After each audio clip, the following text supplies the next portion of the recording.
Welcome to my channel English পরিচয়।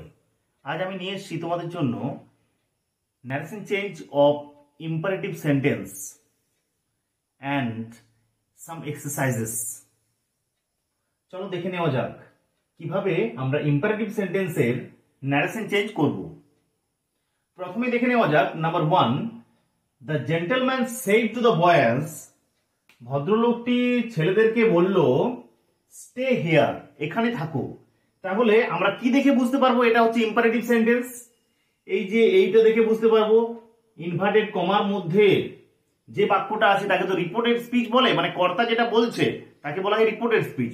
সেই reported স্পিচটা imperative sentence. কি করে বুঝতে পারছি আমরা? এটা আদেশ কিংবা অনুরোধ কিংবা উপদেশের মধ্যে একটা বোঝাচ্ছে। আরেকটা কি দেখে বুঝতে পারছি আমরা, এখানে দেখো সাবজেক্টটা উজ্জ্ব আছে, স্টেট তো ভার্ব, শেষে ফুল স্টপ আছে। সাবজেক্টে উজ্জ্ব আছে, ভার্ব দিয়ে শুরু হয়েছে, শেষে ফুল স্টপ আছে, আদেশ অনুরোধ কিংবা উপদেশ বোঝাচ্ছে। তাহলে জেন্টলম্যান, দ্য জেন্টলম্যান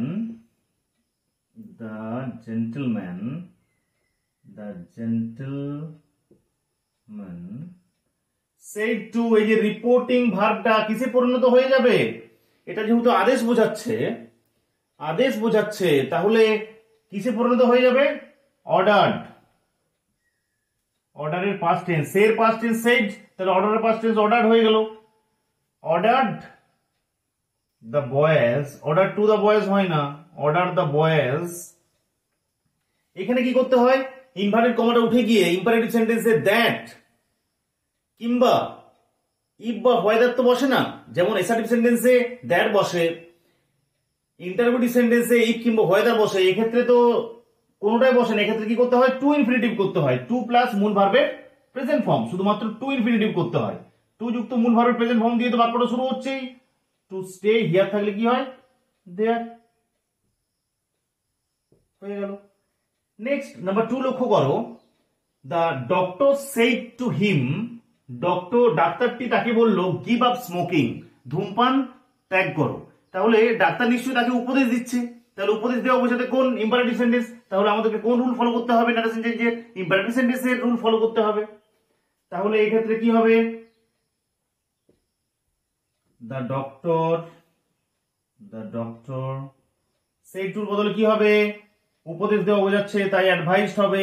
এডিভিআইএসি কিন্তু ভার্ব, এডিভিআইসি তো নাউন, তো ভার্বের পাস্ট টেন্স, এর past tense advised him.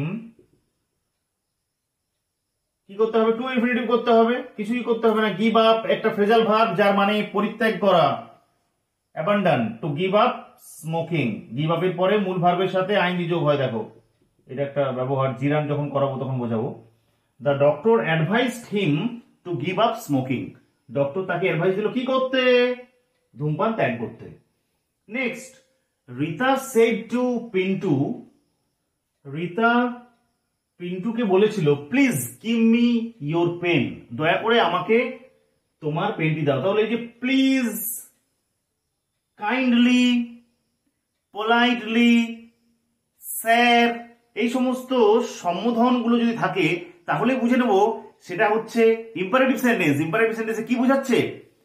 Request বোঝাচ্ছে। তবেই তো প্লিজ, স্যার, কাইন্ডলি এগুলো ব্যবহার করা হয়। তাহলে এগুলোর বদলে কি বসবে? তাই এখানে রিপোর্টিং ভার্বটা কিসে পরিণত করতে হবে? রিকোয়েস্ট বোঝালে রিকোয়েস্ট কিংবা রিকোয়েস্টেড। রিতা রিকোয়েস্টেড, সেট আছে বলে রিকোয়েস্টেড হলো, রিকোয়েস্টেড পিন্টু। এক্ষেত্রে তো দ্যাট কিংবা ইফ কিংবা হোয়াইদার বসবে না, টু ইনফিনিটিভ করতে হবে, টু প্লাস মূল ভার্বের প্রেজেন্ট ফর্ম। তাহলে প্লিজটা তুলে দিতে হবে, প্লিজ, কাইন্ডলি, স্যার, এগুলো যদি থাকে না ইম্পারেটিভ সেন্টেন্সে তাহলে সেগুলো তুলে দিতে হয়। তার বদলে তো আমি রিকোয়েস্টেড বসাচ্ছি। টু শুধুমাত্র টু প্লাস মূল ভার্বের প্রেজেন্ট ফর্ম, টু মূল ভার্বের প্রেজেন্ট ফর্ম। মূল ভার্বটা কোনটা? Give, to give. এরপর কে কাকে কথাটা বলছে সে অনুযায়ী কিন্তু প্রোনাউন গুলো চেঞ্জ হবে। মি মানে কাকে বলছে? রিতা বলছে, রিতা একটা মেয়ে তো, তাকে বলছে টু গিভ হার। ইওর মানে কার? পিন্টুকে বলছে, পিন্টু একটা ছেলে, তার পেন, তার মানে হিজ, ছেলে বোঝালে, মেয়ে বোঝালে তো হার হতো। His pen. আর সব ধরনের বাক্য শেষ পর্যন্ত তো কিসে পরিণত হয়ে যাচ্ছে? অ্যাসার্টিভে পরিণত হয়ে যাচ্ছে। নেক্সট আমরা লক্ষ্য করব number 4, my friend said to me, আমার বন্ধু আমাকে বলেছিল, ডোন্ট গিভ আপ হোপ, আশা ত্যাগ করো না। তাহলে আশা ত্যাগ করো না, এটাও কিন্তু কি দেওয়া বোঝাচ্ছে? আমার বন্ধু আমাকে উপদেশ দিচ্ছে, অ্যাডভাইস দিচ্ছে, তাই তো? তাহলে এটা ইম্পারেটিভ সেন্টেন্সের রুল ফলো করতে হবে আমাকে ন্যারেশন চেঞ্জের সময়, ডাইরেক্ট ন্যারেশন থেকে ইনডাইরেক্ট ন্যারেশনে চেঞ্জ করার সময়। তাহলে এটা কি হবে? মাই ফ্রেন্ড সেড টু এর বদলে কি হয়ে যাবে? উপদেশ দেওয়া বোঝালে সেড আছে, তাহলে অ্যাডভাইসড হয়ে যাবে, advised me, advice to me হবে না, সেড টুর বদলে তো অ্যাডভাইসড হচ্ছে। মাই ফ্রেন্ড অ্যাডভাইসড মি, এটা দেখো নাবাচক বাক্য, ডু নট, নটের ব্যবহার রয়েছে। তাহলে এমনিতে আমরা কি করছিলাম? টু প্লাস মূল ভার্বের প্রেজেন্ট ফর্ম করছিলাম, টু ইনফিনিটিভ। নাবাচক থাকলে বাক্যটি, রিপোর্টেড স্পিচের বাক্যটি বা ইনভার্টেড কমার মধ্যে যে বাক্যটি যদি নাবাচক হয়, তাহলে সেই ক্ষেত্রে নট টু করতে হয়, মানে টু এর আগে নটটা বসে যায়। অ্যাডভাইস মি নট টু, তারপরে যেরকম মূল ভার্বের present form, give up hope, give up মানে পরিত্যাগ করা, ফুল স্টপ। নেক্সট লক্ষ্য করো number 5, they said, Ram tell your brother to see us, রাম তোমার ভাইকে বলবে আমাদের সাথে দেখা করতে। তাহলে লক্ষ্য করো এখানে তারা বলছে, কাকে বলছে বলো তো? রামকে বলছে। কিন্তু কিরকম ভাবে দেওয়া রয়েছে? রামটা তো ইনভার্টেড কমার মধ্যে রয়েছে, মানে রামকে সম্বোধন করে বলা হচ্ছে, এটাকে ভোকেটিভ বলে। যখন কেসের ক্লাসটা তোমরা যদি করো সেটা বুঝতে পারবে, ভোকেটিভ মানে এখানে তারা বলছে রামকে, কিন্তু এখানে এখানে বলা হচ্ছে না they said to Ram, they said to Ram এরকম হতো, কিন্তু এখানে রামটাকে এখানে কি করা হয়েছে? ঢুকিয়ে দেওয়া হয়েছে। তারা কিন্তু রামকে বলছে যে তোমার ভাইকে বলবে আমাদের সাথে যেন দেখা করে। তাহলে তারা রামকে বলছে বা অর্ডার দিচ্ছে, তাহলে দে অর্ডারড, কাকে অর্ডার দিচ্ছে? রামকে অর্ডার দিচ্ছে। এখানে কিন্তু রামটা হয়ে যাবে, দে অর্ডারড রাম। এরপর কি করতে হবে? টু ইনফিনিটিভ করতে হবে, তাই তো? টু প্লাস মূল ভার্বের present form, they order Ram to, মূল ভার্ব কোনটা? Tell, to tell his, your brother মানে ইয়োর ব্রাদার, তোমার ভাই। তোমার ভাই মানে কি? রামের ভাই, রামের ভাই তো। তাহলে রামের মানে রাম একটা ছেলে, তাহলে his brother, to tell his brother to see আজটা কি হয়ে যাবে? এখানে দে বলছে তাদের সাথে যেন দেখা করে, তাহলে দেটা কি হয়ে যাবে? তাদের সাথে, দেটা হয়ে যাবে দেম। তাহলে প্রোনাউন গুলোর চেঞ্জ কিন্তু ওই রুলটা কিন্তু অ্যাপ্লিকেবল, কে কাকে কথাটা বলছে, কাকে উদ্দেশ্য করে বলছে, সেগুলো কিন্তু প্রয়োজন অনুযায়ী চেঞ্জ হবে। নাম্বার 6, লক্ষ্য করো, she said, could I use your pen, সে বলেছিল আমি কি তোমার পেনটা ব্যবহার করতে পারি। এটা দেখো প্রশ্নবোধক বাক্য। তাহলে স্যার আপনি কেন ইম্পারেটিভ সেন্টেন্স, তো কখনো প্রশ্নবোধক বাক্য দিয়ে প্রশ্নবোধক চিহ্ন থাকে না ইম্পারেটিভ সেন্টেন্সে, কিন্তু আমি ইম্পারেটিভ সেন্টেন্সের ন্যারেশন চেঞ্জে যখন নিয়ম বলেছিলাম, তখন বলেছিলাম যে কিছু কিছু বাক্য যখন will you, why, could you, would you, will you, would you, could you, why দিয়ে প্রশ্নবোধক বাক্য শুরু হয়, কিন্তু বাক্যটি দেখতে প্রশ্নের মতো, প্রশ্নবোধক বাক্য, কিন্তু আসলে সেন্সটা হচ্ছে কি? ইম্পারেটিভ সেন্টেন্স, মানে তার দ্বারা কি বোঝাচ্ছে? হয় আদেশ, না হলে উপদেশ, না হলে অনুজ্ঞা বোঝাতে পারে। তাহলে প্রশ্নবোধক বাক্য কিন্তু অনেক সময় আদেশ, উপদেশ, অনুরোধ, অনুজ্ঞা বোঝাতে পারে। কি দিয়ে শুরু হলে? Could you, would you, will you, why দিয়ে শুরু হলে। তাহলে কুড ইউ দিয়ে শুরু হয়েছে, কুড ইউ বা কুড আই দিয়ে শুরু হয়েছে, যাই হোক কুড আছে এখানে, রিকোয়েস্ট বোঝাচ্ছে। তাহলে সি সেড এখানে কিসে পরিণত হয়ে যাবে বলতো? She requested, she requested, set আছে, তাহলে রিকোয়েস্টেড হয়ে গেল। কারণ আমি কি তোমার পেনটা ব্যবহার করতে পারি, মানে রিকোয়েস্ট করছি আমি, সে রিকোয়েস্ট করছে, তাই রিকোয়েস্টেড হয়ে গেল। কাকে রিকোয়েস্ট করছে, কারোকে রিকোয়েস্ট করছে, could I use your pen, your মানে সে কাকে বলছে, কাউকে উদ্দেশ্য করে তো বলা নেই। তাহলে যখন কে কাকে কথাটা বলছে, কাকে উদ্দেশ্য করে বলছে, এখানে যদি ইউর ব্যবহার থাকে, ইউ বা ইওর, তাহলে বুঝবে যে তোমাকে বলা হচ্ছে। তাহলে সি রিকোয়েস্টেড কাকে, সি রিকোয়েস্টেড মি, এটাকে নিয়ে এলাম, সি রিকোয়েস্টেড মি। এরপর টু ইনফিনিটি, বাক্যটাকে টু ইনফিনিটি করে দেবো, টু যুক্ত মূল ভার্বের প্রেজেন্ট ফর্ম, মূল ভার্ব কোনটা, ইউজটা, তাহলে to use.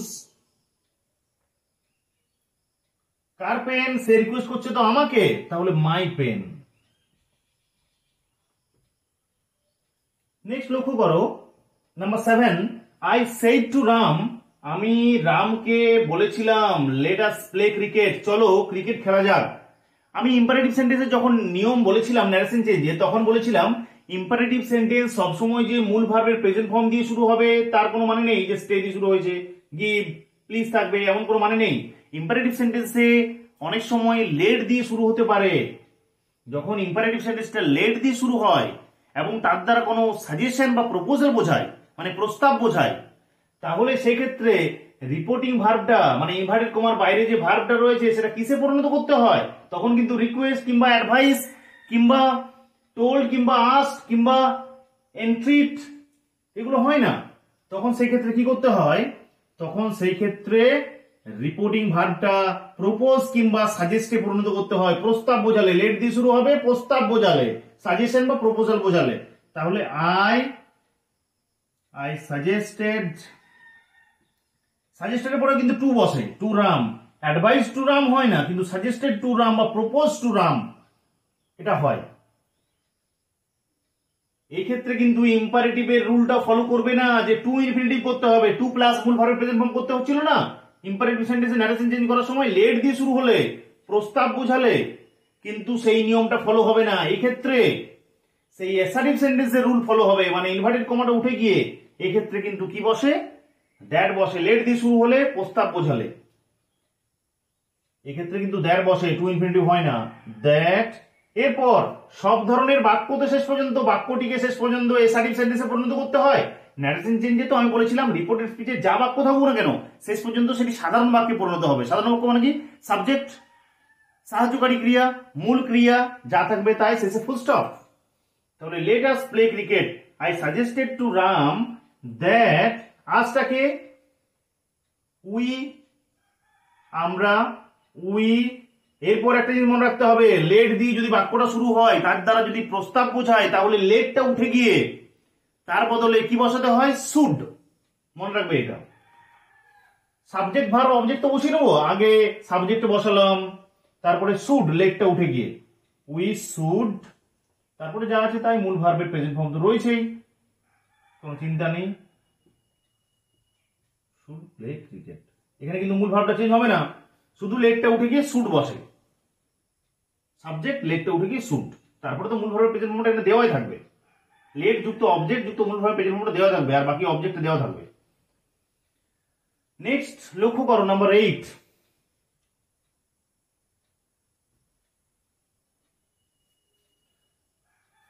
I said let him do what he likes, let him do what he likes, আমি বলেছিলাম তাকে করতে দাও যেটা সে পছন্দ করে। তাহলে এই বাক্যটাও লেট দিয়ে শুরু হচ্ছে, তাহলে এক্ষেত্রে কি রিপোর্টিং ভার্বটা প্রপোজ কিংবা সাজেস্ট হবে? এর দ্বারা কি প্রস্তাব বোঝাচ্ছে? বাক্যটা লক্ষ্য করো, লেট হিম ডু, তাকে করতে দাও যেটা সে পছন্দ করে, তাহলে এর দ্বারা তো কোনো প্রস্তাব বোঝাচ্ছে না। তাহলে লেট দিয়ে বাক্যটা শুরু হলেও যদি প্রস্তাব না বোঝায়, তাহলে সেক্ষেত্রে রিপোর্টিং ভার্বটা প্রপোজ কিংবা সাজেস্টে পরিণত হবে না। সেক্ষেত্রে টোল্ড কিংবা আস্কড কিংবা সেড কিংবা যা থাকবে তাই সেটাই রয়ে যাবে। তাহলে আই সেড আছে, সেডটাকে সেডে রেখে দিলাম, I said, I said। এই ক্ষেত্রে কি করতে হবে, এই ক্ষেত্রে এই বাক্যটিকেও ইনভার্টেড কমার মধ্যে যে বাক্যটা রয়েছে মানে রিপোর্টেড স্পিচটাকে কিন্তু শেষ পর্যন্ত কিসে পরিণত করতে হবে, এসআরটিভি পরিণত করতে হবে। সাবজেক্ট, সাহায্যকারী ক্রিয়া, মূল ক্রিয়া যা থাকবে তাই শেষে ফুল স্টপ। তাহলে কাকে কথা বলছে? আই সেড, এই ক্ষেত্রে কিন্তু দ্যাট বসবে। আই সেড দ্যাট হি, সাবজেক্টে কি হয়ে যাবে? হি। এই ক্ষেত্রে কিন্তু লেট দিয়ে বাক্যটা শুরু হলে, 7 নম্বরের নিয়মটা দেখো, লেট দিয়ে বাক্যটা শুরু হলে যদি প্রস্তাব বোঝায় তাহলে লেটের বদলে কি বসছিল? শুড বসছিল।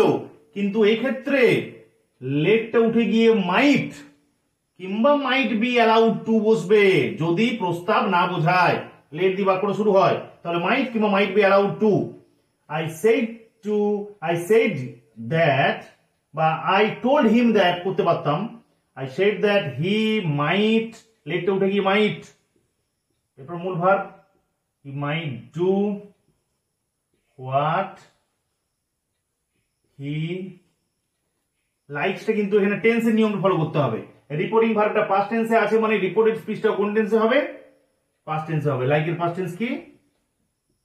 লাইক। তাহলে বলে দেবো যে এই ভিডিওটা দেখার আগে অবশ্যই ন্যারেশন চেঞ্জের আমার যে ইম্পারেটিভ সেন্টেন্সের ক্লাসটা রয়েছে সেটা অবশ্যই তোমরা দেখে নেবে। আজকের মতো ক্লাসটা এখানেই শেষ। যদি ক্লাসটা ভালো লেগে থাকে তাহলে অবশ্যই লাইক, শেয়ার এবং আমার চ্যানেলটিকে সাবস্ক্রাইব করতে ভুলো না। যদি কোনো অসুবিধা থেকে থাকে তাহলে অবশ্যই কমেন্ট সেকশনে গিয়ে জানাবে। Thank you for watching my video.